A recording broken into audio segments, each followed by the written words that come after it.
धर्म कतई भी राजनीति का मुद्दा जो लोग भी बनाने का प्रयास करेंगे वो मौखिक है। शिक्षा मंत्री का कद बहुत ही बड़ा हो, उस पर किसी प्रकार की अभद्र टिप्पणी करना, उसके किसी चौपाई पे दोहे पे, वो भी एक शिक्षा मंत्री के द्वारा, ये कतई भी शोभनीय नहीं होगा। कि तेजस्वी जी को भी ध्यान देना कि पद की गरिमा के अनुरूप व्यक्ति का चयन हो, वो ज़्यादा सही रहेगा।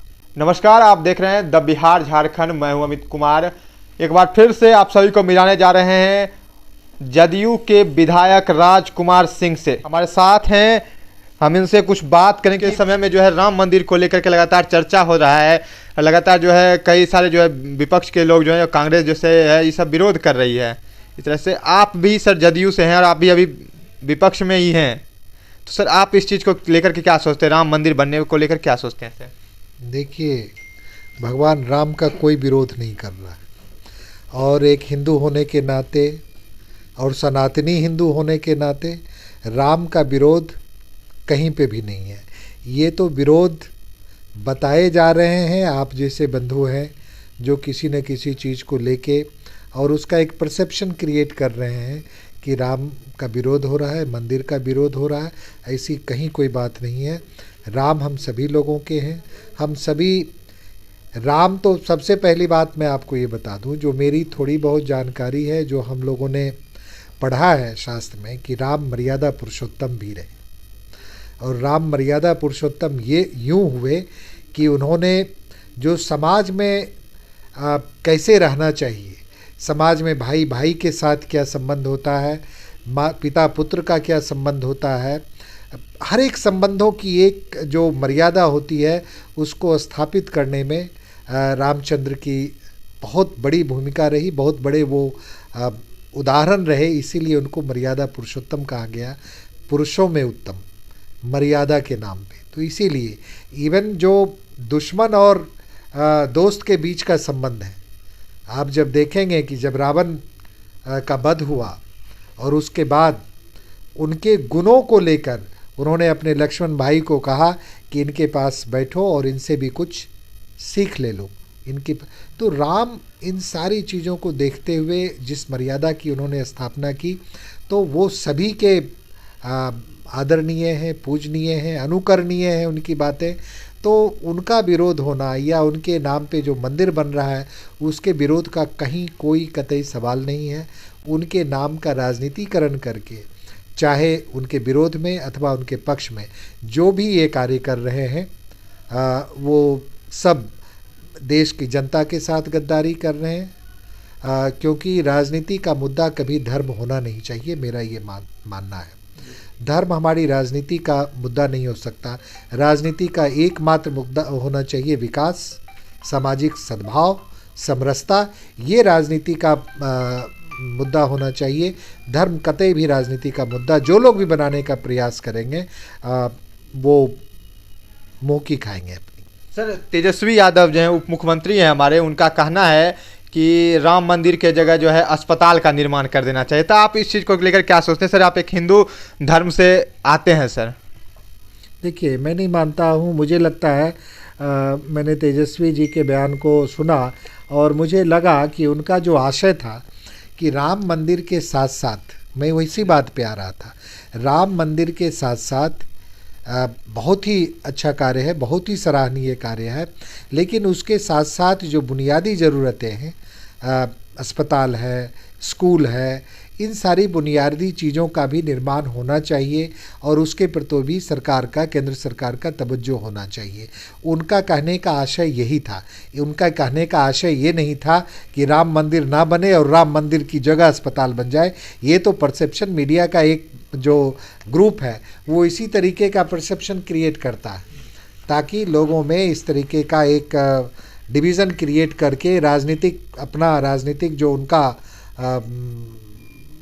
जो चाहते हैं फ़ायदा लेना, वो लेने का प्रयास करते हैं। मुझे लगता है तेजस्वी जी का जो बयान था उसका आशय यही था कि राम मंदिर अपनी जगह पे एक अच्छा पहल है, एक अच्छा कदम है, लेकिन साथ ही साथ यदि अस्पताल का निर्माण हो, कॉलेज का निर्माण हो, स्कूलों का निर्माण हो, आधारभूत संरचनाओं का निर्माण हो तो और बेहतर होगा। सर एक है अपने बिहार में एक महावीर मंदिर है, जिस मंदिर ही है, और उस मंदिर का जो है कई सारे अस्पताल चल रहे हैं, लगभग 4 अस्पताल जो है बिहार में चल रहे हैं, और जो है मतलब बहुत सस्ते दामों पर वहाँ इलाज भी संभव हो जाता है सर। तो क्या राम मंदिर को लेकर के जिस तरह से तेजस्वी यादव कर रहे हैं, तो वो क्या गलत नहीं कर रहे हैं कि मतलब मंदिर वहाँ अस्पताल भी बनना चाहिए था? नहीं नहीं, मैं ये नहीं कह रहा हूँ कि वो गलत या सही क्या कर रहे हैं। मैंने कहा कि शायद उनका आशय यही था। राम मंदिर निर्माण के साथ ऐसे कल्याणकारी कार्यों को भी बढ़ावा मिलेगा तेजस्वी जी के इस बयान के बाद, तो निश्चित रूप से ये बयान सार्थक होगा। आज जैसे आप ही बोल रहे हैं कि पटना में जो हमारा महावीर मंदिर है और उनके उस संस्थान से चलने वाले कैंसर अस्पताल है और कई अस्पताल चल रहे हैं, तो उसी तरीके से उम्मीद हम लोग सब करते हैं कि भव्य राम मंदिर का निर्माण हम सभी हिंदुओं के लिए बड़े गर्व की बात है। और इस राम मंदिर के निर्माण का जो प्रयोग है ये सामाजिक हित में, कल्याण में भी लगाया जाएगा। इसके साथ भी कई हॉस्पिटल, स्कूल्स खुलेंगे और हर जगह आप देखेंगे कि बहुत सारे जो धर्मार्थ ट्रस्ट हैं उन्होंने अपने जो ट्रस्ट में जो लोगों के दान से जो पैसे आते हैं उसके माध्यम से सामाजिक कल्याण का कार्य करते हैं। अस्पताल के माध्यम से, शिक्षा के माध्यम से हर एक बड़े बड़े मंदिर ये कार्य कर रहे हैं। तो ये चीज़ वही है, उसी अनुरूप में, उसी आशय से उन्होंने कहा होगा। मुझे नहीं लगता है कि आप जो उसको विकल्प के रूप में लिए कि मंदिर ना बने ये बने, ऐसा कतई भी आशय उनका नहीं रहा होगा। सर एक हमारे शिक्षा मंत्री हैं, वो लगातार रामचरितमानस को लेकर के भी सर बहुत मतलब टिप्पणी करते रहते हैं रामचरितमानस पर, और राम पर भी जो है लगातार टिप्पणी करते हैं। तो आप इस चीज़ को लेकर के क्या सोचते हैं सर? वो बिल्कुल ही दुर्भाग्यपूर्ण है। शिक्षा मंत्री का कद बहुत ही बड़ा होता है और उनको निश्चित रूप से जिस पद पे वो है उस पद की गरिमा के अनुरूप उनको बोलना चाहिए। यही शिक्षा का डिस्कोर्स, फिर आप जो मैं उसी बात पे आऊँगा कि आप धर्म को लाके आप शिक्षा को जोड़ के और रामचरितमानस पे व्याख्यान देकर कि रामचरितमानस पे जो भी टिप्पणी की गई है वो मेरे ख्याल से बिल्कुल ही अनुचित है, बिल्कुल उसकी आवश्यकता नहीं है। और अगर उसकी गहनता में जाएंगे तो आप रामचरितमानस को जिन्होंने पढ़ा है, जो उन पे रिसर्च करते हैं, दुनिया का सबसे मतलब समीचीन ग्रंथ आज भी माना जाता है कि देश काल की सीमा से वो परे ग्रंथ है। तो उस पर किसी प्रकार की अभद्र टिप्पणी करना, उसके किसी चौपाई पे दोहे पे, वो भी एक शिक्षा मंत्री के द्वारा, ये कतई भी शोभनीय नहीं है। निश्चित रूप से इस पे उनको ध्यान देना चाहिए और मैं तो कहूँगा कि तेजस्वी जी को भी ध्यान देना चाहिए कि पद की गरिमा के अनुरूप व्यक्ति का चयन हो, वो ज़्यादा सही रहेगा। तो क्या सर आप राम मंदिर जाइएगा, अयोध्या जाइएगा सर राम मंदिर घूमने के लिए? क्या राम मंदिर, हम कई बार अयोध्या गए हैं, कई बार गए हैं, आगे भी जाएंगे। ये क्या राम मंदिर और अयोध्या के लिए कोई, तो हम ऐसे देश में रहते हैं जहाँ पे किसी राज्य में या किसी मंदिर में जाने के लिए किसी वीज़ा एप्लीकेशन की आवश्यकता नहीं होती है। वो सबों के लिए ओपन है, सब लोग को जाना चाहिए, देखना चाहिए। वो सिर्फ भगवान का मंदिर ही नहीं है, वो एक ऐसा आज स्थल बना है अयोध्या। आप क्या समझते हैं, राम मंदिर के निर्माण के बाद अयोध्या जो है पूरे विश्व के पटल पे आ गया है, वो धार्मिक पर्यटन के पटल पे भी आ गया है।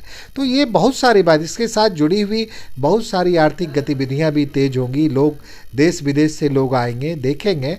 तो ये मैं नहीं मानता हूँ कि इसमें कहीं कोई ये है।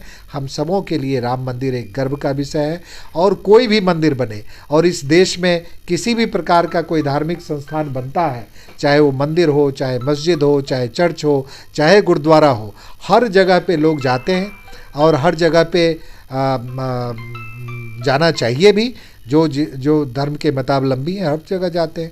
आप अमृतसर चले जाइए, अमृतसर के गुरुद्वारे में जब आप जाएंगे तो आपको लगेगा वहाँ पे एक से एक विदेशी पर्यटक भी आते हैं, सेवादार रहते हैं। तो हम ये धर्मनिरपेक्ष देश है और इसी धर्मनिरपेक्षता का ही ये है कि सभी धर्म के लोग यहाँ संभाव के साथ रहते हैं और यहाँ पे एक से एक आपको अगर मंदिर मिलेगा तो एक से एक मस्जिद मिलेगा, एक से एक गुरुद्वारे मिलेंगे, एक से एक गिरजाघर मिलेगा। और यही ये हमारे देश की गंगा जमुनी जो तहजीब है, जो संस्कृति है, उसका ये प्रतीक है कि इस देश में एक से एक चीज़ है और एक से एक और नायाब चीज़ बने। इससे भी भव्य मंदिर का निर्माण हो। अभी जितने और भी धर्मों के संस्थान बने हुए हैं, उनका भी और भव्य से भव्य निर्माण हो, हम सब की आशा है और ये ऐसा होना चाहिए। ये राजनीतिक विषय कतई नहीं हो सकता। सर एक बार फिर से हम कहें सर, प्राण प्रतिष्ठा समारोह जो 22 जनवरी को होने वाला है उसमें राजकुमार सर शामिल होंगे? देखिए, पहली बात तो प्राण प्रतिष्ठा में हमारे आदरणीय, सम्माननीय और जितने भी आप शब्द कह सकते हैं, प्रधानमंत्री जी ने सभी लोगों से ये कहा कि जिन लोगों को निमंत्रण गया है प्राण प्रतिष्ठा के लिए वही लोग अयोध्या आए, और उसके बाद आप सब लोग आए। चूँकि अयोध्या एक छोटा सा जगह है, वहाँ पे बहुत ज़रूरत से ज़्यादा भीड़ हो जाने पे दिक्कत हो सकती है, किसी प्रकार की